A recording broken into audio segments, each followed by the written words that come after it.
Hi hello welcome to my channel friends. ಎಲ್ಲರೂ ಹೇಗಿದ್ದೀರಾ? ಎಲ್ಲರೂ ಚೆನ್ನಾಗಿದ್ದೀರಾ ಅಂದ್ಕೊಳ್ತಾ ಇವತ್ತಿನ ವ್ಲಾಗ್ನು ಕೂಡ ಸ್ಟಾರ್ಟ್ ಮಾಡ್ತಾ ಇದ್ದೀನಿ.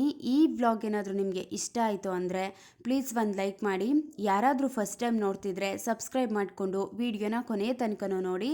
ನಾನಿವತ್ತು ನನ್ನ ಡೈಲಿ ರುಟೀನ್ ಮಾರ್ನಿಂಗ್ ರುಟೀನ್ ವ್ಲಾಗ್ನ ಶೇರ್ ಮಾಡ್ತಾ ಇದ್ದೀನಿ. ನನ್ನ ಡೈಲಿ ರುಟೀನ್ ಏನಿರುತ್ತೋ ಸೇಮ್ ಅದೇ ರೀತಿ ಒಂದು 4 o'clock ಎಲ್ಲ ಎದ್ದು ನನ್ನ ದಿನಾನ ಸ್ಟಾರ್ಟ್ ಮಾಡ್ಕೋತೀನಿ.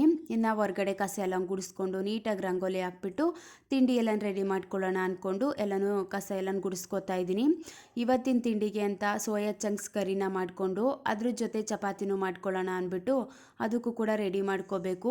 ಮಾರ್ನಿಂಗ್ ಟೈಮ್ ಅಂತೂ ತುಂಬಾ ಚಳಿ ಇದೆ ಇವಾಗ, ಬಟ್ ಏನು ಮಾಡೋದಕ್ಕಾಗಲ್ಲ ಅಲ್ವಾ.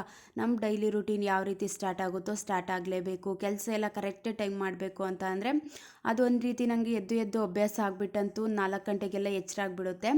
ಅದೇ ರೀತಿ ಎದ್ಬಿಟ್ಟು ಇನ್ನು ಎಲ್ಲನೂ ರೆಡಿ ಮಾಡ್ಕೊಳ್ಳೋಣ ಅಂದ್ಬಿಟ್ಟು ಕೆಲಸನೂ ಕೂಡ ಸ್ಟಾರ್ಟ್ ಮಾಡ್ಕೊಂಡಿದ್ದಾಯಿತು. ನನ್ನ ಏಜ್ ಬಂದು 28 ಇಯರ್ಸ್ ಆದರೂ ಕೂಡ ಲೈಫಲ್ಲಿ ಒಂದಿಷ್ಟು ಪಾಠಗಳನ್ನ ಕಲ್ತಿದ್ದೀನಿ. ಒಂದು ಲೈಫ್ ಲೆಸನ್ ಅಂತೀವಲ್ವ, ಯಾರ ಜೊತೆ ಯಾವ ರೀತಿ ಇರಬೇಕು, ಮಾತಾಡೋ ರೀತಿ ಆಗಿರ್ಬೋದು, ಒಂದಿಷ್ಟು ನಮ್ಮನ್ನು ಯಾರು ಇಷ್ಟಪಡ್ತಾರೆ ಅವ್ರ ಜೊತೆ ನಾವು ಚೆನ್ನಾಗಿರ್ಬೋದಾಗಿರ್ಬೋದು, ಬೇಡ ಅನ್ನೋರ ಜೊತೆ ಆದಷ್ಟು ನಾವು ಡಿಸ್ಟೆನ್ಸ್ ಮೇಂಟೈನ್ ಮಾಡಿ ನಮ್ಮ ಕೆಲಸ ಏನಿದೆ ಅದ್ರ ಕಡೆ ಗಮನ ಕೊಡೋದಾಗಿರ್ಬೋದು.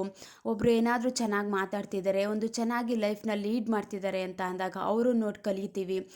ಒಂದು ಫ್ಯಾಮಿಲಿನಾಗಿರ್ಬೋದು, ವರ್ಕ್ ಆಗಿರ್ಬೋದು, ಇದೆಲ್ಲ ಚೆನ್ನಾಗಿ ನೀಟಾಗಿ ಬ್ಯಾಲೆನ್ಸ್ ಮಾಡ್ಕೊಂಡು ಹೋಗ್ತಿದ್ದಾರೆ ಅಂತ ಅಂದಾಗ ಅವರು ನೋಡಿ ಕಲಿತೀವಿ. ಒಂದಿಷ್ಟು ಪಾಠಗಳನ್ನ ಆ ಸಿಚುಯೇಷನ್ ತಕ್ಕಂತೆ ಕಲಿಸ್ಬಿಡುತ್ತೇನೋ ಗೊತ್ತಿಲ್ಲ, ಯಾವ ಸಮಯಕ್ಕೆ ಯಾವ ರೀತಿ ಇರಬೇಕು ಅನ್ನೋದನ್ನು ಕಲ್ತ್ಕೋತೀವಿ. ಒಂದು ನೀಟಾಗಿ ಲೈಫಲ್ಲಿ ಬ್ಯುಸಿ ಆಗಿರಬೇಕಪ್ಪ, ಆದಷ್ಟು ಟೈಮ್ ವೇಸ್ಟ್ ಮಾಡಿ ಸಾಕಾಯಿತು, ಒಂದು ನೀಟಾಗಿ ಕೆಲಸದ ಕಡೆ ಕಾನ್ಸಂಟ್ರೇಷನ್ ಮಾಡೋಣ ಅನ್ನೋ ರೀತಿ ಕಲಿತೀವಿ. ಆ ಸಿಚುಯೇಷನ್ಗಳೇ ನಮಗೊಂದಿಷ್ಟು ಪಾಠಗಳನ್ನ ಕಲಿಸ್ಬಿಟ್ಟು ಹೋಗ್ಬಿಡುತ್ತವೆ. ಆಫ್ಟರ್ ಮ್ಯಾರೇಜ್ ಅಂತೂ ಹೆಣ್ಮಕ್ಳಲ್ಲಿ ತುಂಬ ರೀತಿಯ ಹೊಸ ಹೊಸ ಜನಗಳನ್ನ ನೋಡ್ತಾ ಇರ್ತೀವಿ. ಒಂದು ರೀತಿ ಲೈಫಲ್ಲಿ ತುಂಬ ಎಕ್ಸ್ಪೀರಿಯೆನ್ಸು ಆಫ್ಟರ್ ಮ್ಯಾರೇಜೇ ನಮಗೆ ಜಾಸ್ತಿ ಆಗೋದು ಅಂತ ಅನಿಸುತ್ತೆ ನನಗನ್ಸಿದ ಪ್ರಕಾರ. ಒಂದಿಷ್ಟು ಚೆನ್ನಾಗಿ ಲೈಫಲ್ಲಿ ಯಾವ ರೀತಿ ಲೀಡ್ ಮಾಡ್ಕೊಂಡು ಹೋಗಬೇಕು ಅನ್ನೋದು ಸ್ವಲ್ಪನಾದರೂ ತಿಳ್ಕೊಂಡಿದ್ದೀನಿ ಅಂತ ನನಗನ್ಸುತ್ತೆ. ಇನ್ನು ನಾವು ಈ ರೀತಿ ಜನಗಳಿಂದ, ಇಂಥ ರೀತಿಯ ಪೀಪಲ್ಸಿಂದ ಆದಷ್ಟು stay away from this peoples ಅಂತಲೇ ಹೇಳ್ಬೋದು. ಈ ರೀತಿಯ ಜನಗಳಿಂದ ಸ್ವಲ್ಪ ದೂರನಾದರೂ ಇದ್ದರೆ ನಾವು ನೆಮ್ಮದಿ ಅಂತ ಹೇಳಲ್ಲ, ಒಂದಿಷ್ಟು ಉದ್ಧಾರ ಆಗ್ತೀವಿ, ಚೆನ್ನಾಗಿ ಒಂದು ಲೈಫ್ನ ಲೀಡ್ ಮಾಡಿಕೊಂಡು ಹೋಗ್ತೀವಿ ಅನ್ನೋದಂತೂ ನನಗೆ ಅರ್ಥ ಆಗಿದೆ. ಅದರಲ್ಲಿ ಫಸ್ಟು ಒಂದು ಏನು ಅಂತ ಅಂದರೆ ಸ್ಪ್ರೆಡ್ ನೆಗೆಟಿವಿಟಿ. ತುಂಬ ನೆಗೆಟಿವ್ ಪೀಪಲ್ಸ್ ಅಂತಲೇ ಹೇಳ್ತೀವಿ. ಅವರು ಆ ಬುದ್ಧಿ ಕಲ್ತಿರೋದಲ್ದೇ ಬೇರೆಯವ್ರಿಗೂ ಕೂಡ ಒಂದು ನೆಗೆಟಿವ್ನ ಸ್ಪ್ರೆಡ್ ಮಾಡೋದಾಗಿರ್ಬೋದು, ಬೇರೆಯವ್ರ ನೆಮ್ಮದಿನೂ ಕೂಡ ಹಾಳು ಮಾಡೋದಾಗಿರ್ಬೋದು. ಒಂದು ತುಂಬ ಚೆನ್ನಾಗಿ ನೀಟಾಗಿ ಒಂದು ಪೀಸ್ಫುಲ್ಲಾಗಿರುವಂಥ ಲೈಫಲ್ಲೂ ಕೂಡ ಏನಾದರೂ ಒಂದು ನೆಗೆಟಿವ್ನ ಹೇಳ್ಬಿಟ್ಟು ಅವ್ರಿಗೂ ಕೂಡ ಏನಾದರೂ ಒಂದು ಮನಸ್ತಾಪನ ತಂದಿಡೋದಾಗಿರ್ಬೋದು. ಈ ರೀತಿಯ ಜನಗಳಿಂದ ಆದಷ್ಟು ದೂರ ಇರಬೇಕು ನಾವು. ನಮಗೂ ಕೂಡ ತುಂಬಾ ಒಳ್ಳೆಯದು. ಗೊತ್ತಾಗ್ಬಿಡುತ್ತೆ ಅಲ್ವಾ, ಇವಾಗ ಯಾರಾದರೂ ಒಬ್ಬರು ಪರ್ಸನ್ ನಮ್ಮ ಜೊತೆ ಬಂದು ಮಾತಾಡ್ತಿದ್ದಾರೆ ಅಂತ ಅಂದಾಗ ಅವ್ರು ಯಾವ ರೀತಿ ಮಾತಾಡ್ತಿದ್ದಾರೆ, ಏನಕ್ಕೆ ಈ ರೀತಿ ಮಾತಾಡ್ತಿದ್ದಾರೆ ಅನ್ನೋದನ್ನು ಸ್ವಲ್ಪ ನಾವು ಅರ್ಥ ಮಾಡಿಕೊಂಡ್ರೆ ಆರಾಮಾಗಿ ನಾವು ನಮ್ಮ ಪಾಡಿಗೆ ನಾವು ಒಂದು ಲೈಫ್ನ ಲೀಡ್ ಮಾಡೋದಾಗಿರ್ಬೋದು. ಆದಷ್ಟು ಇಂಥ ನೆಗೆಟಿವ್ ಪೀಪಲ್ಸಿಂದ ದೂರನೇ ಇರಬೇಕು. ಒಂದು ನೀಟಾಗಿ ಚೆನ್ನಾಗಿ ಲೈಫ್ನ ಲೀಡ್ ಮಾಡಬೇಕು, ಆರಾಮಾಗಿ ನಮ್ಮ ಕೆಲಸ ಏನಿದೆ ಅದ್ರ ಕಡೆ ನಾವು ಕಾನ್ಸಂಟ್ರೇಷನ್ ಮಾಡಬೇಕು ಅಂತ ಅಂದರೆ ಲೈಫಲ್ಲಿ ಇಂಥ ಜನಗಳು ತುಂಬ ಜನ ಬರ್ತಿರ್ತಾರೆ, ತುಂಬ ಜನ ಹೋಗ್ತಿರ್ತಾರೆ. ಒಬ್ಬೊಬ್ಬರು ಕೂಡ ಒಂದೊಂದು ರೀತಿ ಪಾಠನ ಕಲಿಸ್ಬಿಟ್ಟು ಹೋಗ್ತಿದ್ದಾರೆ ಅಂದಾಗ ಏನಾದರೂ ಒಂದು ಮಿಸ್ಟೇಕ್ ನಾವು ಮಾಡಿದ್ದೀವಿ ನಾವು ಈ ಸಲ ಅಂದಾಗ ನೆಕ್ಸ್ಟ್ ಅದನ್ನು ನಾವು ಸರಿ ಮಾಡ್ಕೋಬೇಕು. ಪುನಃ ಅದನ್ನೇ ರಾಂಗ್ ಮಾಡಲಿಕ್ಕೆ ಹೋಗಬಾರ್ದು. ನಮ್ಮಷ್ಟು ಮೂರ್ಖರು ಯಾರೂ ಇಲ್ಲ ಅಂತ ಆಗಿಬಿಡುತ್ತೆ. ಅವಾಗ ಮಾಡಿದ ತಪ್ಪನ್ನ ಎಷ್ಟು ಸಲ ಮಾಡಿದ್ರು ಕೂಡ ಅವ್ರಿಗೇನು ಗೊತ್ತಾಗೋದೇ ಇಲ್ಲ. ತುಂಬ ತಪ್ಪು ಮಾಡಿದ್ರು ಕೂಡ ಪುನಃ ಅದೇ ದಾರಿಲೇ ಹೋಗ್ತಿದ್ದಾರೆ ಅನ್ನೋ ರೀತಿ ಆಗಿಬಿಡುತ್ತೆ. ಆದಷ್ಟು ಸ್ಪ್ರೆಡ್ ಪೀಪಲ್ಸ್, ನೆಗೆಟಿವ್ ಪೀಪಲ್ಸ್ನಿಂದ ಆದಷ್ಟು ದೂರ ಇದ್ದರೆ ಬೆಸ್ಟು. ಸ್ವಲ್ಪನಾದರೂ ಲೈಫಲ್ಲಿ ಒಂದು ಒಳ್ಳೆಯ ದಾರಿಲಿ ನಡೆಯೋದಕ್ಕೂ ಕೂಡ ತುಂಬಾ ಹೆಲ್ಪ್ ಆಗುತ್ತೆ.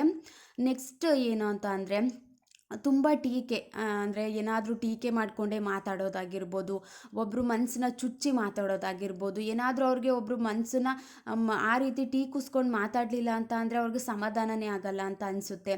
ಒಬ್ಬರು ಬಗ್ಗೆ ಬೇಜಾರಾಗುತ್ತೆ, ನಾವು ಯಾವ ರೀತಿ ಮಾತಾಡಬೇಕು ಅನ್ನೋದನ್ನು ಕೂಡ ತಿಳ್ಕೊಳ್ದೆ ಅದೇನೋ ಗೊತ್ತಿಲ್ಲ ಅವರು ಆ ರೀತಿ ಬುದ್ಧಿ ಅವಾಗಿನಿಂದನೇ ಬಂದುಬಿಡುತ್ತೇನೋ.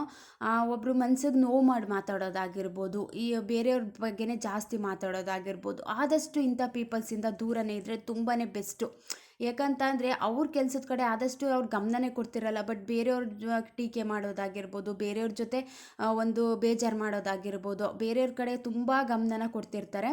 ಆದಷ್ಟು ಇಂಥ ಜನರಿಂದ ದೂರನೇ ಇದ್ದರೆ ಬೆಸ್ಟ್ ಅಂತಲೇ ಹೇಳ್ತೀನಿ ನಾನಂತೂ. ನೆಕ್ಸ್ಟ್ ಏನಂತ ಅಂದರೆ ಟೈಮ್ ವೇಸ್ಟ್ ಮಾಡುವಂಥ ಜನಗಳು ತುಂಬ ಟೈಮ್ನ ವೇಸ್ಟ್ ಮಾಡ್ತಿರ್ತಾರೆ. ಇವಾಗ ನೋಡಿ, ಸಹವಾಸದಿಂದ ಒಬ್ಬರು ಕೆಡ್ತಿದ್ದಾರೆ, ಒಬ್ಬರು ಹಾಳಾಗ್ತಿದ್ದಾರೆ ಅಂತ ಅಂದರೆ ಇಂಥ ಜನಗಳಿಂದನೇ ತುಂಬ ಹಾಳಾಗೋದಾಗಿರ್ಬೋದು. ಒಬ್ಬರು ತುಂಬ ಒಳ್ಳೆ ಸ್ಟೂಡೆಂಟ್ ಇದ್ದಾರೆ ಅಂತ ಅಂದ್ಕೊಳ್ಳಿ, ಅವ್ರ ಜೊತೆ ನಾವು ಸಹವಾಸ ಮಾಡಿದ್ರೆ ಒಂದು ಒಳ್ಳೆ ಗುಣಗಳಾದರೂ ನಮಗೂ ಬರುತ್ತೆ, ಒಂದು ಒಳ್ಳೆ ರೀತಿಯ ಪಾಠಗಳನ್ನ ಕಲ್ತ್ಕೋತಾ ಹೋಗ್ತೀವಿ. ಬಟ್ ಈ ರೀತಿ ತುಂಬ ಟೈಮ್ ವೇಸ್ಟ್ ಮಾಡೋದಾಗಿರ್ಬೋದು, ಸುಮ್ಮನೆ ಸುತ್ತಾಡ್ಕೊಂಡಿರೋದಾಗಿರ್ಬೋದು, ಈ ರೀತಿ ಒಂದು ಸ್ಟೂಡೆಂಟ್ ಜೊತೆ ನಾವು ಕೂಡ ಫ್ರೆಂಡ್ಶಿಪ್ ಆಗಿರ್ಬೋದು, ಏನೋ ಒಂದು ಬಾಂಡಿಂಗ್ನ ಶೇರ್ ಮಾಡಿಕೊಂಡಾಗ ಅವ್ರ ಬುದ್ಧಿನೇ ನಾವು ಕಲ್ತ್ಕೊಬಿಡ್ತೀವಿ. ಸಹವಾಸ ದೋಷದಿಂದ ಕೆಟ್ಟರು ಅಂತ ಹೇಳ್ತಾರಲ್ವ, ಇಂಥ ಟೈಮ್ ವೇಸ್ಟ್ ಮಾಡುವಂಥ ಜನರಿಂದ ಆದಷ್ಟು ದೂರ ಇದ್ದರೆ ಬೆಸ್ಟು ಕೂಡ. ನಾವು ಕೂಡ ಸ್ವಲ್ಪನಾದರೂ ಉದ್ಧಾರ ಆಗ್ತೀವಿ. ಒಂದು ಒಳ್ಳೆ ಫ್ರೆಂಡ್ಶಿಪ್, ಒಂದು ಒಳ್ಳೆ ಜನರ ಸಹವಾಸ ಮಾಡಿದ್ದೀವಿ ಅಂದಾಗ ಒಂದು ಒಳ್ಳೆ ರೀತಿಯ ಪಾಠಗಳನ್ನೇ ಕಲ್ತ್ಕೋತಾ ಹೋಗ್ತೀವಿ ಲೈಫಲ್ಲಿ.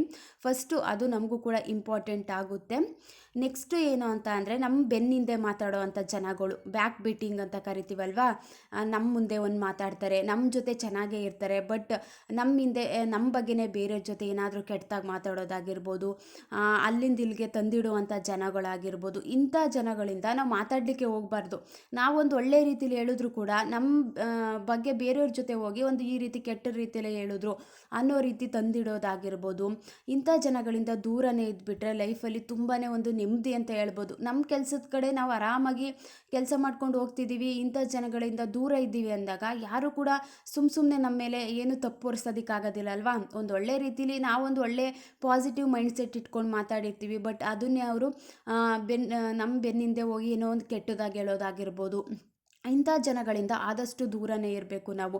ಒಂದಿಷ್ಟು ಪೀಪಲ್ಸ್ ಅಂತಲೇ ಹೇಳ್ಬೋದು, ಅದು ಅವಾಗಿನಿಂದ ಬಂದುಬಿಟ್ಟಿರುತ್ತೆ ಏನೋ ಗೊತ್ತಿಲ್ಲ. ಎಷ್ಟೇ ಹೇಳಿದ್ರು ಕೂಡ, ಎಷ್ಟೇ ಒಂದು ಒಳ್ಳೆ ರೀತಿಲಿ ಹೇಳಿದ್ರು ಕೂಡ ಆ ಕೆಟ್ಟ ಅಭ್ಯಾಸಗಳನ್ನ ಸ್ಟಾರ್ಟ್ ಮಾಡ್ಕೊಬಿಟ್ಟಿರ್ತಾರೆ. ಇಂಥ ಜನರಿಂದ ಆದಷ್ಟು ಲೈಫಲ್ಲಿ ದೂರ ಇದ್ದು ನೋಡಿ, ತುಂಬಾ ನೆಮ್ಮದಿ ಅಂತಲೇ ಹೇಳ್ಬೋದು. ಹ್ಯಾಪಿಯಾಗಿ ನಾವು ಲೈಫ್ನ ಲೀಡ್ ಮಾಡ್ಬೋದು.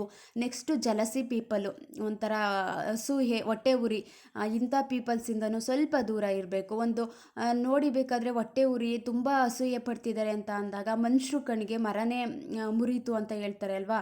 ಒಂದು ಜಲಸಿ ಫೀಲ್ ಮಾಡ್ಕೊಳ್ಳೋದಾಗಿರ್ಬೋದು, ಯಾವಾಗಲೂ ಒಂದು ನಮ್ಮ ಬಗ್ಗೆ ಒಂದು ಕೆಟ್ಟ ರೀತಿಲಿ ಯೋಚನೆ ಮಾಡೋದಾಗಿರ್ಬೋದು, ಈ ರೀತಿ ಆಗ್ತಿದೆಯಲ್ಲ, ಇವ್ರ ಲೈಫಲ್ಲಿ ತುಂಬ ಒಳ್ಳೇದಾಗ್ತಿದೆಯಲ್ಲ ಅಂತ ಫೀಲ್ ಮಾಡ್ಕೊಳ್ಳೋದಾಗಿರ್ಬೋದು. ಇಂಥ ಪೀಪಲ್ಸಿಂದ ಆದಷ್ಟು ನಾವು ದೂರನೇ ಇರಬೇಕು.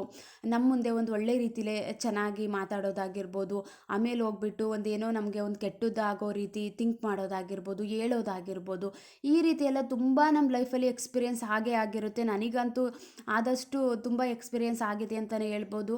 ಇಂಥ ಜನಗಳಿಂದ, ಇಂಥ ಪೀಪಲ್ಸಿಂದ ಸ್ವಲ್ಪ ದೂರ ಇದ್ಬಿಟ್ರೆ ತುಂಬಾ ಬೆಸ್ಟ್ ಅಂತಲೇ ಹೇಳ್ತೀನಿ. ಆದಷ್ಟು ಒಂದು ನಾವು ನಮ್ಮ ಕೆಲಸ ಏನಿದೆ ಅದ್ರ ಕಡೆ ಗಮನ ಕೊಟ್ಕೊಂಡು ಲೈಫ್ನ ಲೀಡ್ ಮಾಡಿಕೊಂಡು ಹೋಗ್ಬೋದು.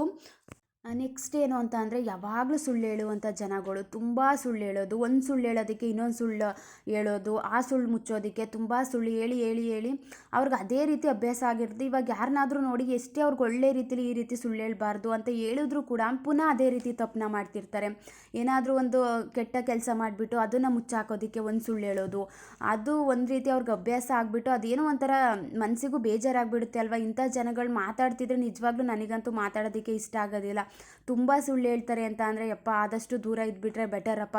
ಅವ್ರು ಹೇಳಿದ ಮಾತು ಕೂಡ ಸತ್ಯ ಅಂತ ಅನಿಸೋದು ಇಲ್ಲ. ಅವ್ರು ಏನು ಹೇಳ್ತಿದ್ದಾರೆ ಆದರೆ ಸತ್ಯ ತಲೆ ಮೇಲೆ ಹೊಡೆದಂಗೆ ಹೇಳ್ತಿರ್ತಾರೆ. ಏನಾದರೂ ಒಂದು ಕೆಟ್ಟ ಕೆಲಸ ಮಾಡಿಬಿಟ್ಟು ಅದು ಕರೆಕ್ಟೇ, ಇದೇ ಕರೆಕ್ಟು ಅನ್ನೋ ರೀತಿ ಹೇಳ್ತಿರ್ತಾರಲ್ಲ, ಒಂದು ರೀತಿ ನನಗಂತೂ ಇಷ್ಟ ಆಗೋದಿಲ್ಲ ಇಂಥ ಜನಗಳು.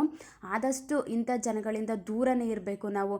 ಒಂದು ಮಾತಾಡೋದಕ್ಕೂ ಕೂಡ ನಮಗೂ ಖುಷಿ ಆಗಬೇಕು ಅಲ್ವಾ. ಒಂದು ಪೀಪಲ್ಸ್ ಜೊತೆ ನಾವು ಮಾತಾಡ್ತಿದ್ದೀವಿ, ಒಂದು ಕಾನ್ವರ್ಜೇಷನ್ ಮಾಡ್ತಿದ್ದೀವಿ ಅಂದಾಗ ನಮಗೆ ಒಂದು ಒಳ್ಳೆ ರೀತಿ ಜನ ಇವರು, ನಮಗೆ ಒಂದು ಕಂಫರ್ಟಬಲ್ ಇದೆ ಮಾತಾಡಲಿಕ್ಕೆ ಅನ್ನೋ ರೀತಿ ಇದ್ದಾಗ ಮಾತ್ರ ನಾವು ಒಂದು ಓಪನ್ ಅಪ್ ಆಗಿ ಮಾತಾಡೋದಾಗಿರ್ಬೋದು, ಇದೆಲ್ಲ ಕಾಮನಾಗಿ ನಾವು ಮಾಡ್ಕೋಬೇಕು. ಅದನ್ನು ಬಿಟ್ಟು ಇಂಥ ಸುಳ್ಳು ಹೇಳೋ ಜನಗಳಾಗಿರ್ಬೋದು, ನಮ್ಮ ಬೆನ್ನಿಂದ ಒಂದು ಮಾತಾಡೋ ಜನಗಳಾಗಿರ್ಬೋದು, ಈ ಜಲಸಿ ಪೀಪಲ್ ಆಗಿರ್ಬೋದು, ತುಂಬ ಟೈಮ್ ವೇಸ್ಟ್ ಮಾಡಿಕೊಂಡು ಇರುವಂಥ ಜನಗಳಾಗಿರ್ಬೋದು, ಇಂಥ ಜನಗಳಿಂದ ಆದಷ್ಟು ನಾವು ದೂರನೇ ಇರಬೇಕು.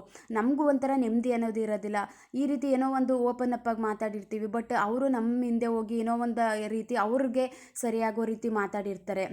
ಆದಷ್ಟು ಇಂಥ ಜನಗಳಿಂದ ದೂರ ಇದ್ದರೆ ತುಂಬ ಚೆನ್ನಾಗಿ ಲೈಫ್ನ ಲೀಡ್ ಮಾಡ್ಬೋದು ಅಂತಲೇ ಹೇಳ್ತೀನಿ.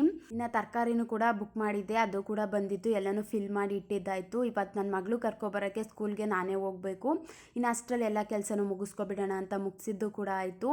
ಇವತ್ತಿನ ವ್ಲಾಗ್ ಏನಾದರೂ ನಿಮಗೆ ಇಷ್ಟ ಆಯಿತು ಅಂದರೆ ಪ್ಲೀಸ್ ಒಂದು ಲೈಕ್ ಮಾಡಿ. ಯಾರಾದರೂ ಫಸ್ಟ್ ಟೈಮ್ ನೋಡ್ತಿದ್ರೆ ಸಬ್ಸ್ಕ್ರೈಬ್ ಮಾಡಿಕೊಂಡು ವಿಡಿಯೋನ ನೋಡಿ. ನೆಕ್ಸ್ಟ್ ವಿಡಿಯೋದಲ್ಲಿ ಸಿಗ್ತೀನಿ. Thank you.